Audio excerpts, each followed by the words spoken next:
So ಅದರಿಂದ ಇವತ್ತು ನಾನು ಹಿಂದೆನೇ ಇದು ಡೇಟ್ ನಿಗದಿಯಾಗಿತ್ತು.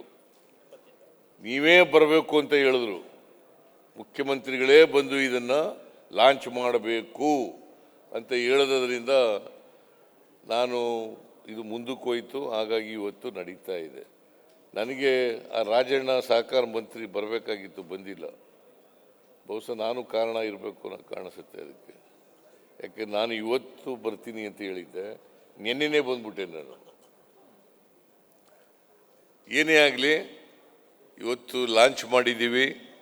ಈ ಮಾರುಕಟ್ಟೆ ಬೆಳೀಲಿ ಅಂತೇಳಿ ಆಶಿಸಿ ಸರ್ಕಾರದಿಂದ ಎಲ್ಲ ಸಹಕಾರವನ್ನು ಬೆಂಬಲವನ್ನು ನಾವು ಕೊಡ್ತೇವೆ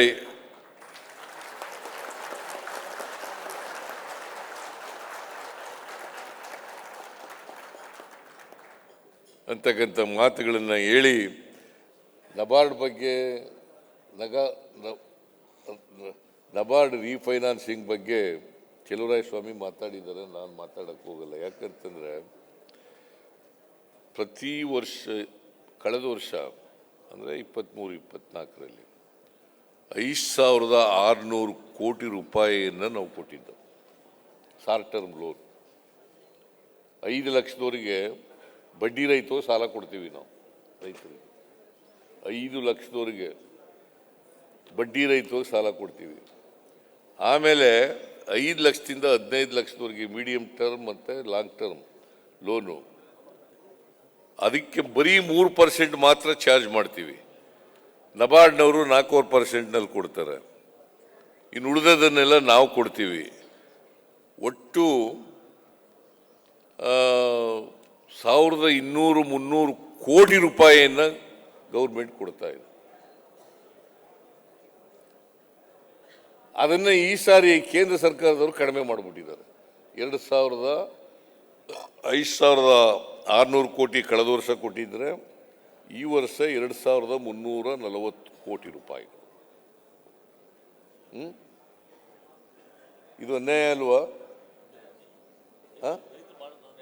ರೀ ಕಡಾಡಿ ಕೇಳ್ರಿ ನೀವು, ಅದಿರಲಿ ಕೇಳಿ. ಈ ಕಡೆ ನನ್ನ ಮಾತು ಕೇಳಿ. ನಾವು ನಿಮ್ಗೆ ಹೇಳ್ತಾ ಇರೋದು, ನೀವೆಲ್ಲ ಸ್ವಲ್ಪ ಹೇಳಿ.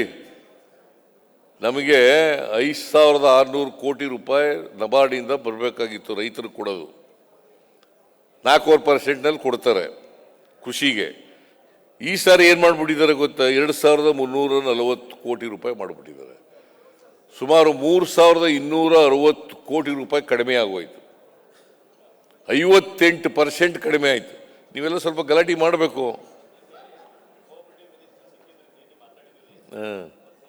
ಬರೀ ಮಾತಾಡಿದ ಪ್ರಯೋಜನ ಎಲ್ಲ, ಕೊಡಿಸ್ಕೊಡ್ಬೇಕು.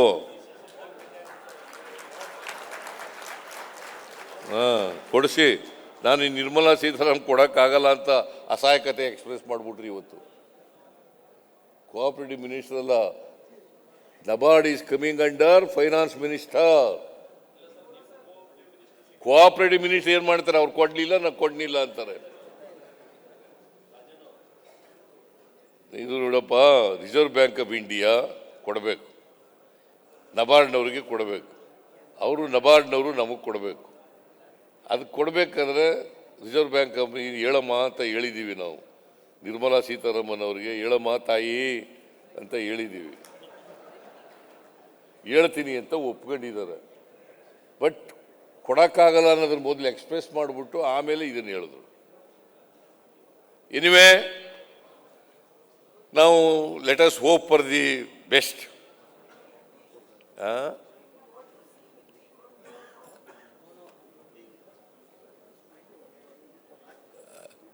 ಅದರಿಂದ ನಾವು ಒಟ್ಟಾರೆಯಾಗಿ ಕರ್ನಾಟಕದಲ್ಲಿ ರೈತರಿಗೆ ಸಹಾಯ ಆಗಬೇಕು.